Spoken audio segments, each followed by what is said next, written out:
সিউড়ির কুলেরা প্রাথমিক বিদ্যালয়ে mid day মিলের খাবারকে কেন্দ্র করে চাঞ্চল্য। প্রধান শিক্ষককে ঘরে আটকালো গ্রামবাসীরা। সিউড়ি ২ নম্বর ব্লকের অন্তর্গত কুলেরা গ্রামে কুলেরা প্রাথমিক বিদ্যালয়ে মিড ডে মিলের খাবার নিম্নমানের সামগ্রী দিয়ে তৈরি হচ্ছে।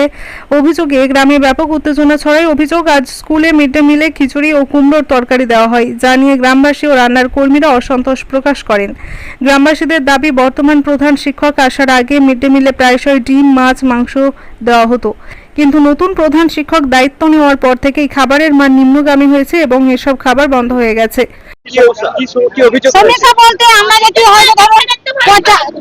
আমরা যদি কোনো জিনিসটা খারাপ দেখি, আমরা স্যারকে বলতে গেলে আমাদের সঙ্গে ঝামেলা।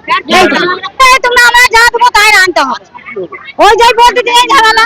ওই পচা জিনিস, পচা ডিম দিয়েছে, পিঁপড়ে দিয়েছে, তাই বলতে গেলাম স্যারকে। বলছে আমার আজকে খিচুড়ি হচ্ছে শনিবার, তো তার মানে বলতে গেলাম স্যারকে, তো বলছে স্যার বলছে যা দিয়েছি তাই রান্না করতে হবে।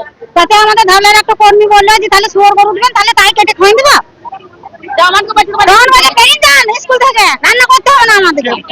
স্যার বলছে বড় আমাদের কুলেরা প্রাইমারি স্যার হেডমাস্টার প্রায় দিনই হয়। প্রায় দিন সব চারটে দলে রান্না করি আমরা। আমরা চারটে দলে রান্না করি। আমরা চাইছি যে ছেলেরা ভালো সুস্থ খাবার খাক, সুস্থ থাকুক, আমাদের সঙ্গে যেন ঝোল ঝামেলা না করে স্যার।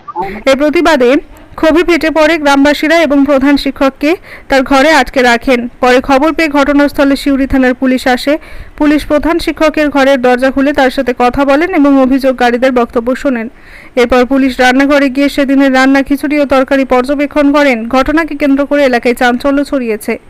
আমিন নাশিদের report, Janakantha TV news, Suri.